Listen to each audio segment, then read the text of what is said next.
Hoje nós temos aula de filosofia, né? Então vamos lá.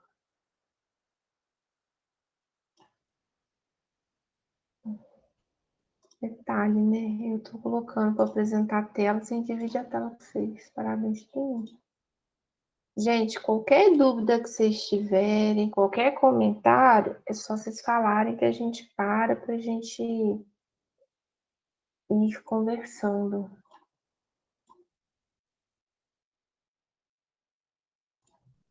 Então, gente, nessas primeiras aulas agora, nessa aula de hoje, a gente vai discutir um pouquinho da origem da filosofia, como a filosofia surgiu, para na próxima aula, nas próximas 2 aulas, a gente debater o que é.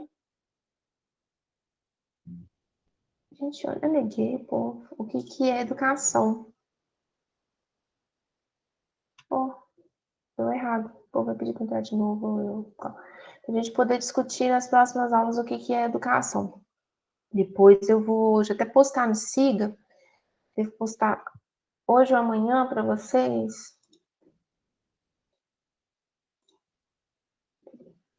O que a gente vai ler? Nós vamos trabalhar um livrinho muito fininho, eu vou postar o PDF lá para vocês. Ele chama que é Educação, do Carlos Roberto Brandão, mas a gente não vai ler ele todo, não. São alguns capítulos. Aí dentro dele a gente já trabalha Grécia e Roma. Eu, no longo da semana, eu posto para vocês. Vocês estão conseguindo ver meu slide, gente? Então, fala para mim que eu não vejo mais vocês no chat. Tá dando para ver sim, professora, certinho. Obrigada, então. Então, eu quero discutir com vocês na aula de hoje a origem da filosofia.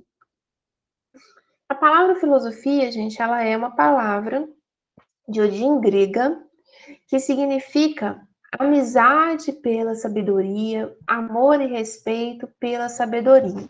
Se a gente pega aqui, ó, a palavra, divide ela, filo e o sofia, a gente tem o filo, aqui é aquele que tem um sentimento amigável, e sofia, que é sabedoria. Então, já que a filosofia é a amizade ou o amor e respeito pelo saber, o filósofo é aquele que ama ser sábio, aquele que é amigo do sábio, aquele que tem amizade pelo saber. Então, desde o seu surgimento, a filosofia ela nos convida a pensar sobre o saber, a entender o estado de espírito de uma pessoa que busca o conhecimento, a respeitar e entender o que é esse processo de busca pelo conhecimento. Ao Pitágoras, gente, cabe o título de ser o inventor da palavra filosofia. E o Pitágoras, ele fala que a sabedoria plena e completa só cabe aos deuses. Os homens, eles podem amar ou desejar ter uma sabedoria assim como os deuses. E eles poderiam, um caminho para ter acesso a essa sabedoria seria através da filosofia. O Pitágoras, ele faz uma analogia sobre a função do filósofo, o que faz um filósofo, fazendo uma relação entre como que diferentes pessoas agem nos Jogos Olímpicos. E para isso, ele pegou de 3 segmentos diferentes: vendedores, competidores e espectadores. Alguém imagina o porquê do Pitágoras ter pego esses 3 sujeitos? Vendedor, competidor e espectador?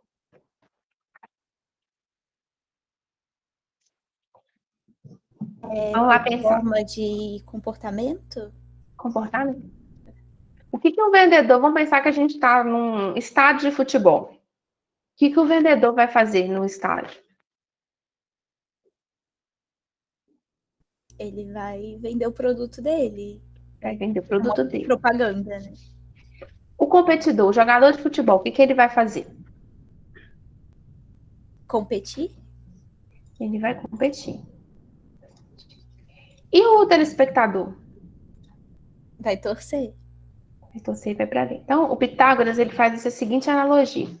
Os vendedores, na visão do Pitágoras, tá, gente? Eles vão aos Jogos Olímpicos para poder vender. A partir da venda, eles vão ter um lucro, o lucro satisfaz a cobiça da pessoa pelo ter dinheiro, e quando ele está ali vendendo a coisa dele, ele não se interessa pela disputa, pelo torneio, ele está ali para trabalhar, para poder ter lucro, ele não presta atenção no que está no entorno dele, no que está acontecendo, porque o objetivo dele é ter uma determinada mercadoria, vender aquela mercadoria e acabar com a mercadoria. Os atletas e competidores e artistas, eles estão naquele momento para competir, para brilhar, para poder mostrar, para poder vencer, para ver quem que vai ser o melhor dentro daquela disputa. Já a pessoa que está ali assistindo, o espectador, ele vai lá para... Gente, quando vamos por lá que nós estamos assistindo um jogo de futebol, a gente quer assiste o jogo, avalia o desempenho do jogador. Nossa, esse jogador jogou bem, esse jogador jogou mal. No goleiro perdeu uma bola dessa. Juiz que é ladrão, não sei o quê. Então, a pessoa vai para assistir, de certa forma. Na medida que ela vai assistindo aquele jogo, ela vai avaliando, ela vai julgando, vai colocando características dentro da apresentação daquele, um jogador joga bem, um jogador joga mal. E esse processo de assistir e avaliar, para Pitágoras, dentro desses três sujeitos que ele elenca, quem avalia e quem assiste é quem se aproxima mais do papel do filósofo. Porque o filósofo, ele trabalha com a questão de um olhar, de avaliar, de poder assistir. Então, ainda em cima desses três sujeitos, ele coloca que um filósofo, ele nunca é movido por interesses comerciais ou financeiros, tal qual o vendedor que está ali para ganhar a vida dele vendendo. O filósofo, ele não considera que o saber é uma propriedade individual dele. Ele não é movido pelo desejo também de competir para ver quem sabe mais, quem é mais detentor de saber, de forma alguma. Um filósofo, ele não tem interesses comerciais, não compete para ver quem detém mais ou menos saber, segundo Pitágoras. O filósofo, assim como um espectador, ele é movido pelo desejo de observar, de contemplar, de julgar, de avaliar as coisas, as ações, as pessoas, os acontecimentos. O filósofo é movido pelo desejo de saber. Por isso que a gente fala que todos nós somos, de certa forma, um pouco filósofos, porque todos nós observamos, contemplamos, julgamos e avaliamos a todo momento da nossa vida. Sempre, sempre, sempre, sempre. E os filósofos partem do princípio de que a verdade, ela não pertence a ninguém. Ninguém é dono da verdade. Então, pela verdade não ser propriedade de ninguém, ela não pode ser comercializada. E a verdade, ela também não é um prêmio que vai conquistar. Eu sou dona da verdade, de forma alguma. A verdade, ela aparece, ela surge para todos nós, mas surge não, deixa eu trocar a palavra, colocar algo melhor. A verdade, ela está disponível para todos nós, mas cada um tem que buscar um caminho de ter acesso a essa verdade. Cada um vai ter um meio de procurar, cada um vai ter um caminho para poder encontrar. E a verdade, ela está disponível para quem a deseja, para quem tem olhos para vê-la e coragem para buscá-la. Eu acho isso muito forte quando eles falam isso. E é interessante, porque eles não colocam que a verdade é algo que pode ser vendido, comercializado. A verdade é algo muito... Ela tá disponível para todos, mas o acesso a essa verdade para os filósofos gregos e para Pitágoras é algo que é um processo individual. A pessoa precisa de ter olhos e coragem para poder ter acesso a essa verdade. Gente, vocês têm alguma dúvida, alguma pergunta? Algum comentário?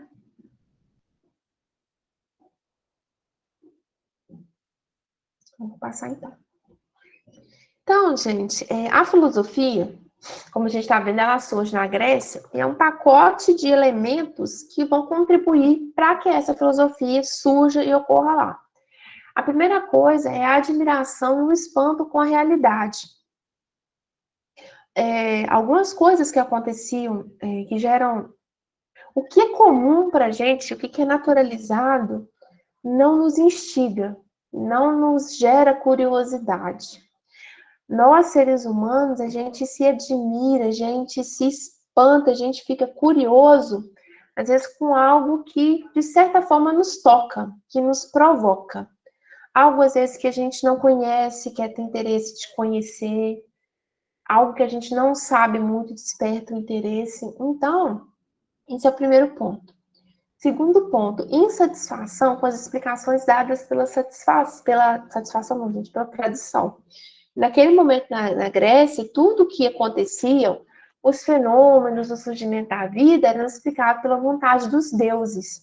Chega um período em que existem pessoas que não ficam mais satisfeitas com essa explicação. Ah, é porque Deus quis assim. Gente, eu não sou boa de nome dos deuses, não, tá? Dessas filosofias gregas, não, desculpa. Zeus quis assim, tal Deus fulano de tal quis assim. Então surge uma insatisfação com essas explicações dadas pela tradição. E os primeiros filósofos, eles chegam à conclusão que a verdade do mundo dos humanos não é algo que é secreto, misterioso, que vai pertencer a uma pessoa ou a uma divindade. Para eles não são uma divindade, um deus grego que pode vir trazer a verdade. A verdade está acessível para todos os humanos. E eles começam a questionar a importância e o papel da razão para que o homem consiga ver o mundo de uma forma diferente. Para esses primeiros filósofos gregos, a verdade ela pode ser conhecida por todos os homens, desde que seja utilizada a razão e o raciocínio. E a linguagem tem um papel muito importante nesse processo também, porque é através da linguagem, da comunicação, do contato de um indivíduo com o outro, é que a gente consegue transmitir um determinado saber, que a gente consegue trocar ideia, que a gente consegue sair de uma estagnação. Tranquilinho, gente, esse slide aqui? Vocês têm alguma dúvida, alguma pergunta?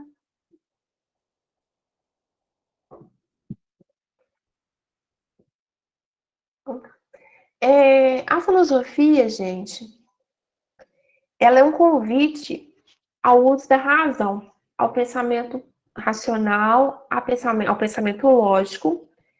Ela surge na Grécia, por isso é considerado algo tipicamente grego. Razões da questão da conquista dos territórios, da nossa história mesmo, o uso da razão, o modo de pensar fomentado pelos gregos, ele se tornou predominante na Europa Ocidental e nos territórios colonizados pelos europeus ocidentais. E quando a gente fala que a filosofia surgiu na Grécia, a filosofia é grega, isso não aconteceu do dia para a noite, não é assim só. Uma série de fatos e características contribuíram para isso.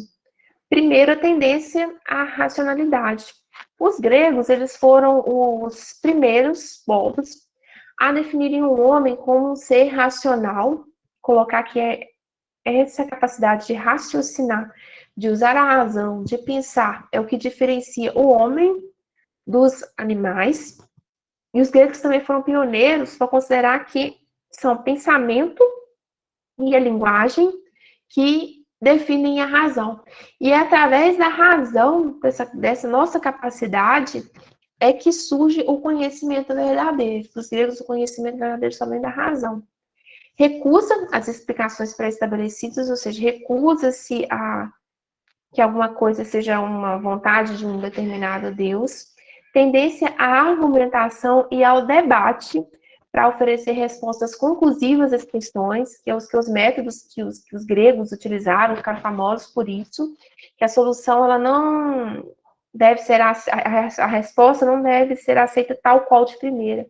Você precisa instigar através de uma série de questionamentos para que esses princípios e regras levem ao pensamento verdadeiro. Esses dias, essa questão da tendência à argumentação para a questão conclusiva para oferecer respostas conclusivas a determinadas questões está muito em voga. Alguém aqui tem assistido, ouviu algum flash da CPI nos últimos dias? Alguém chegou a ver? Eu Algum- assisto, às vezes, tipo, tá passando na sala, às vezes eu paro e dou uma assistidinha. Mais alguém, gente, assistiu algum videozinho da CPI, alguma coisa do tipo? Na semana passada, aquela Nise, ela depois, e aquele senador, eu acho que é Otto, ele ficou, sim, virou uma celebridade dentro da CPI. Se você, depois eu vou disponibilizar se eu acho o videozinho dele, eu siga para vocês verem. Ele ficou até famoso com aquele negócio, qual a diferença do vírus para o usuário, vocês são da biologia, vocês vão saber melhor do que eu. Mas eu quero mostrar para vocês o método que ele está usando para poder fazer as perguntas aos depoentes. Vocês já repararam? Prestaram atenção no método dele? Que ele não chega. Tem alguns senadores que vão perguntam assim, direto, e que ele não vai direto, que ele vai, como se diz, ir pelas beiradinhas. Alguém já reparou isso? A forma dele de interrogar, de argumentar os depoentes? Eu não tinha reparado até você falar agora. Repare para você ver, ele usa dessa pegada da filosofia grega para poder questionar os depoentes. Quando ele não vai direto no ponto na pergunta, por exemplo, você prescreveu cloroquina? Vamos pegar um exemplo assim. Ele não vai assim. Ele começa, vamos falar lá da medicina, de que é composto um vírus? De que é composto tal, mas o fulano de tal e tal. Ele vai tentando mostrar o que ele toma, o que ele acredita como verdade, mostrando uma lógica de raciocínio no pensamento dos depoentes, colocando questões que cheguem ao cerne, de modo que a pessoa vai revelando a verdade sem ser direto no ponto. Depois vocês peguem qualquer. Eu acho que o da Anise está mais claro, dele utilizando o método grego para poder interrogar. Ele vai indo, ele nunca vai direto ao ponto, ele vai tentando e desvelando por etapas, por trechos, até chegar a um determinado ponto da resposta dele. Bem interessante a forma como ele tem feito as indagações, depois vocês reparem. Tem muita gente que usa desses princípios dos gregos para poder interrogar, para poder perguntar. Algum comentário, gente? Pergunta? Vamos continuar. Capacidade de generalização. O que é isso? É mostrar que às vezes uma explicação tem validade para muitas coisas diferentes ou para fatos diferentes. Aí vem a questão da identidade da semelhança. Por exemplo, tentar explicar aqui. Vapor, chuva e neve. O que eles têm em comum? É água? É água. Exatamente. É o mesmo elemento, não é? Isso que seria o geral deles, são o mesmo elemento, mas, mesmo sendo o mesmo elemento, eles se manifestam de forma diferente. O vapor se manifesta com calor. A chuva é água em forma líquida. E a neve já é o formato do gelo, né? Já é a água solidificada. Ou seja, é o mesmo elemento, mas com as suas diferenças em si. Outra coisa também que esse pensamento dos gregos nos convida é ter a capacidade de diferenciar. Às vezes, algumas coisas parecem que são iguais, mas elas são diferentes quando elas são examinadas pelo pensamento e pela razão. A gente é interessante que a gente faça essa análise dessa capacidade de diferenciação. Vou pegar esse exemplo aqui das caras pintadas, mas eu vou pegar um outro exemplo para vocês. Deixa eu ver se eu vou conseguir usar. Sentindo falta do quadro para dar aula hoje, gente. Tanta falta. Mais interativo. Vamos ver se vai dar.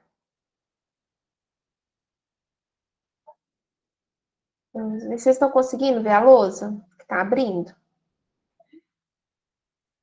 Tá dando pra ver certinho. Quer digitar caneta? Não, filho. Caneta vai ser difícil.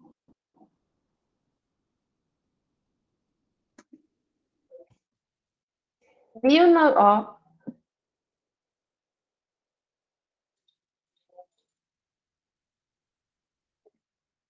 1964. Todos aqui sabemos que em 1964 aconteceu um fato na história do Brasil, correto? A gente tem uma sociedade civil e uma sociedade militar em conflito nesse período, não é isso?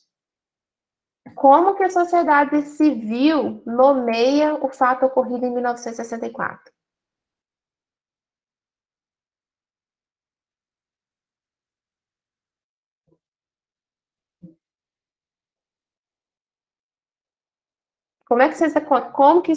Como vocês conhecem a mudança de um regime, entre aspas, democrático, quando os militares assumem o poder no Brasil? Como é que vocês conhecem esse prender na história? Então, foi um golpe militar, uma ditadura. Conhece como golpe de 1964, né? Uhum. Como que a ala militar chama esse evento? Chama de golpe? Vocês já ouviram?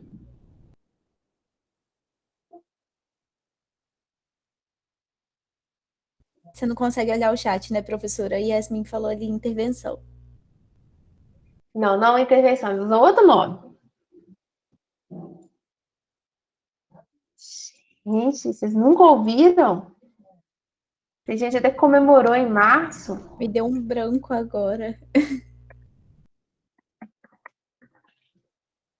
Revolução de 1964. O mesmo fato, mas nomeado de formas diferentes, dependendo do ponto de vista de quem vê o fato. Vamos dizer que tem uma ala que fala que foi um golpe de 1964. Outra ala fala que foi a Revolução de 1964. Outro exemplo, quando a gente pega a 1889. 1889, o que aconteceu, gente, no Brasil? 15 de novembro de 1889, gente. Eu acho que 89 mesmo. Minha cabeça não tá muito ruim. A proclamação da República? Isso, eu acho que é 1889. Se ainda estiver errado, vocês me corrigem, viu? Acho que o Teco hoje tá. Foi 89. 89 mesmo, foi? Uhum. A gente chama de proclamação da República, mas já tem autores estudiosos hoje que não chamam de proclamação da República, chamam de golpe de 1889, porque foi uma tomada de poder pela ala militar que expulsou a família real do Brasil e assumiu o poder.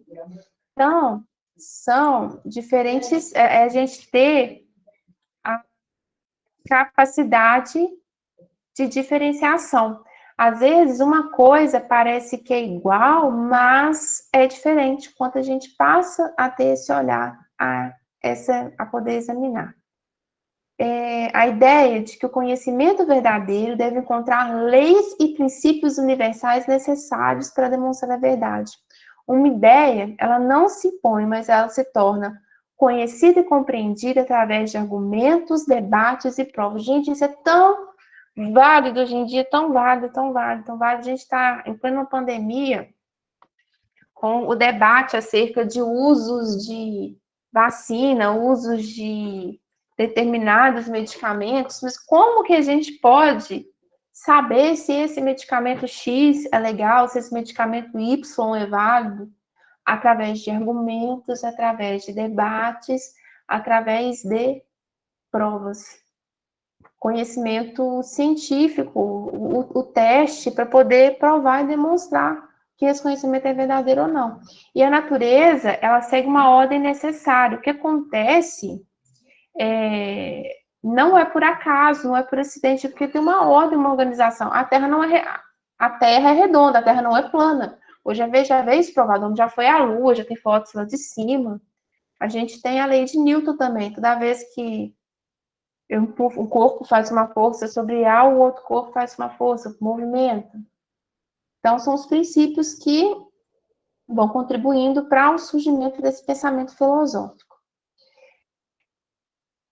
Aí, os gregos, eles vão se pautar em o quê? As leis necessárias e universais da natureza, elas podem ser conhecidas pelo pensamento. O homem, ele tem a capacidade de conhecer a natureza, de dominar a natureza, e não precisa que as divindades façam isso por ele. Nosso pensamento, ele opera seguindo princípios, leis, regras e normas, e as práticas humanas, elas dependem da vontade livre, da deliberação, da discussão, do uso de argumentos, e não por imposições misteriosas e incompreensíveis. Isso não acontece por vontade da divindade X. O homem, ele tem, as práticas humanas, elas têm capacidade de determinar rumos. E os seres humanos são seres, como eu já disse para vocês, naturalmente curiosos, que querem ter acesso ao conhecimento verdadeiro, porque somos seres racionais, acesso à justiça, porque todos temos vontade livre, e a felicidade, porque todos nós somos dotados de desejos e emoções. E nós não agimos cegamente, não somos comandados por forças do além, mas somos nossas ações que acontecem com a gente pautado nos nossos valores que dão sentido às nossas vidas e às nossas ações. Tranquilo, gente, essa primeira parte deu para vocês pegarem as bases do pensamento filosófico, essa questão da racionalidade, de recusa ao pré-estabelecido, de argumentar, de generalizar, diferenciar, deu? Tranquilo? Então, gente, a filosofia, ela surge no final do século VII antes de Cristo, início do século VI antes de Cristo. O primeiro filósofo recebe esse título, Tales de Mileto, e no primeiro momento a filosofia ela está ligada à cosmologia. Por quê? Porque ele quer entender o mundo e a natureza, é um pensamento muito voltado para isso, tá? A filosofia, ela é considerada uma forma superior e elevada de pensamento. Durante muito tempo se considerou que a filosofia surgiu da operação dos gregos nos saberes orientais, e usa-se até o termo do milagre grego, como se a filosofia ela tivesse surgido inesperadamente, do nada. Passa, a filosofia surgiu no colo do Tales de Mileto e assim surgiu a filosofia. E não é. Mas os gregos, eles não foram um povo totalmente excepcional, capaz de criar filosofia por si só. Eles utilizaram de assuntos, de temas, de debates anteriormente pré-estabelecidos, né, a questão dos judeus, dos cristãos, e eles tiveram... Esquece esse negócio dos cristãos, gente. Os gregos, eles tiveram, por eles serem um povo que já tinha um determinado desenvolvimento científico, eles tinham contatos com outros povos, e esses contatos ajudaram muito a fomentar essa questão da filosofia. E, por exemplo, eles tiveram contato com povos do Oriente, através das viagens, e isso auxiliou na construção da filosofia. Os gregos, com essa questão de instituir a filosofia, eles imprimiram uma série de mudanças que foram muito significativas, com relação aos mitos e com relação aos conhecimentos. Eu vou pular esse slide aqui e vou nesse aqui, para ficar melhor. O que vocês acham que é um mito, gente? O que é um mito?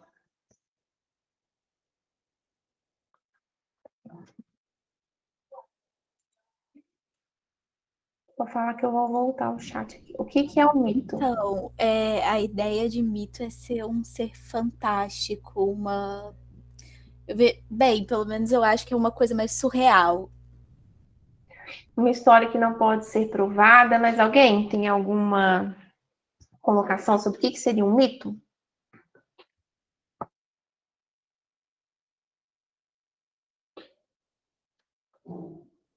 Gente, vamos, gente, falem.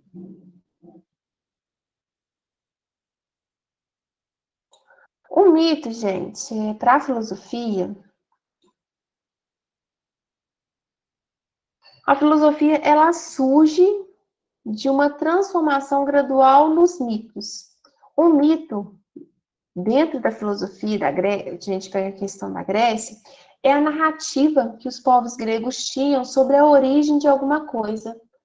Para os gregos, o mito é um discurso ouvido e pronunciado ou proferido que fala uma narrativa.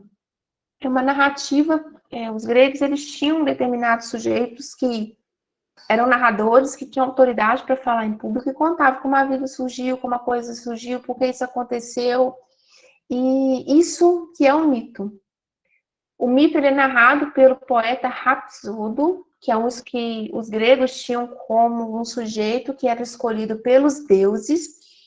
E quanto esse poeta ele narrava o mito, ele ia mostrando como que os acontecimentos passados eles se davam e permitiu que os sujeitos conhecessem a origem.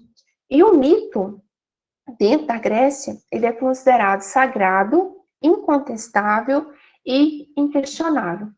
O mito, quando a gente pega, por exemplo, a questão da Grécia, sempre procura encontrar o pai e a mãe dos seres. A gente vê muito isso na filosofia, nos deuses gregos, por exemplo. Tem o fulano que é filho tal, tal. Então, quando a gente tem o... Aí, dentro desse funcionamento do mito, surgem os deuses, né? Os titãs e os heróis. Os titãs são semi-humanos e semi-divinos, e os heróis são filhos de Deus com uma humana. Então, dentro desse mito, a gente vai ter uma série de rivalidades ou de alianças para poder solidificar, salvar o mundo, seja por guerras. Então, essa questão dessas histórias narradas pelo mito são sempre pautadas em guerras, forças divinas e alianças. Então, o mito, ele tem como características que eles não se importam com contradições, com o fabuloso, com o incompreensível, porque são traços próprios de uma narrativa mítica. Pensem que uma narrativa de um mito tem uma pessoa que é colocada como porta-voz dos deuses para poder contar algo que é inquestionável. E a filosofia, quando ela surge, ela se incomoda com essa narrativa do mito, porque é uma narrativa que é muito fabulosa, com muitas coisas incompreensíveis que fogem da lógica e da razão. E os filósofos, eles vêm para poder questionar essa questão dos mitos, tá? Então, por que contribui para a queda do mito? Porque esse mito, ele perca força na Grécia. Primeiro, as viagens marítimas, porque permitiram que os gregos, eles conhecessem outros lugares, que diziam que eram habitados pelos mitos, mas chegavam a ver que não tinham mito, o que produziu um certo desencanto. A invenção do calendário, do cálculo, porque permitiu que quantificasse o tempo, percebesse que o tempo era algo natural e não uma divindade compreensível. Por exemplo, a gente começa a tentar contabilizar o tempo, a gente vê que em determinado período faz calor. Passou um determinado X de dias, faz frio. Então, essa mudança de um calor para o frio não é uma vontade divina. Esse é algo que é da natureza. A invenção da moeda é algo muito importante também, que as pessoas elas começam a não trocar mais coisas, mas começam a fazer um cálculo e ver que as coisas têm valores diferentes.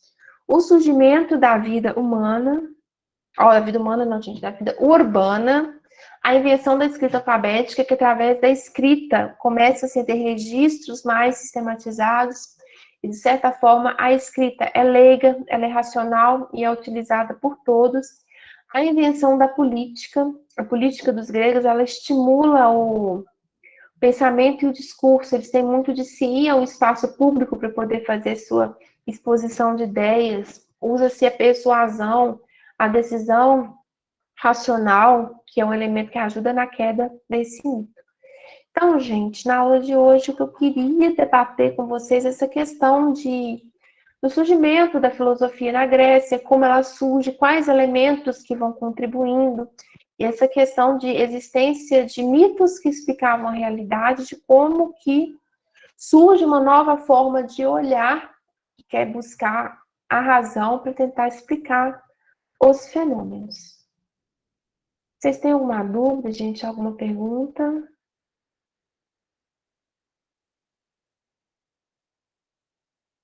Não? Tranquilinho? Então, gente, era isso que eu queria passar para vocês hoje. Acho que já está tudo lá no Siga. Semana que vem a gente tem encontro de psicologia, tá? Aguardo vocês.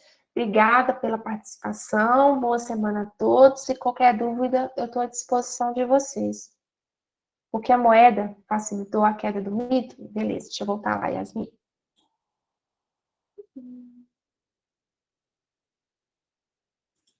Eu não estou compartilhando mais a tela.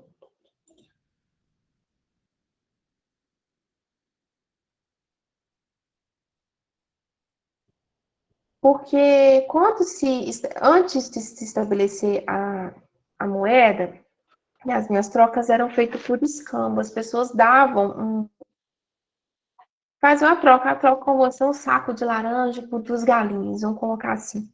Quando a gente cria uma moeda, a gente atribui, de certa forma, um valor simbólico. 2 sacos de laranja equivalem a 5 moedas. 2 galinhas equivalem, sei lá, a 6 moedas. A gente vai tornando um sistema mais... É uma forma de aplicação da razão. Um sistema de trocas mais racional, não mais somente permeado pela vontade das pessoas. As coisas podem ter, gente que usa moeda tem uma variação, mas existe um certo padrão para uma determinada coisa. E isso é um elemento que ajuda a... Gente, hoje está faltando as palavras, aqui assim tá ruim. A conseguir quantificar, a colocar... a transpor para esse sistema de trocas, que era feito muito pela vontade, você institui um sistema de cálculo com um valor semelhante para as mesmas coisas. Você começa a utilizar os princípios da razão na troca, e isso, de certa forma, vai contribuir para a queda desses mitos, desses valores. As pessoas elas começam não mais a atribuir valor às coisas pelo que elas acham que vale, mas sim por um determinado sistema, uma categoria que é instituído. Consegui esclarecer? Beleza. Mais alguma pergunta, gente? Dúvidas?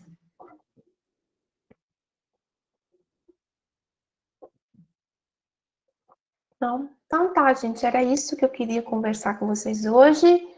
Obrigada pela participação e aguardo vocês na semana que vem. Tá joia? Até a próxima aula.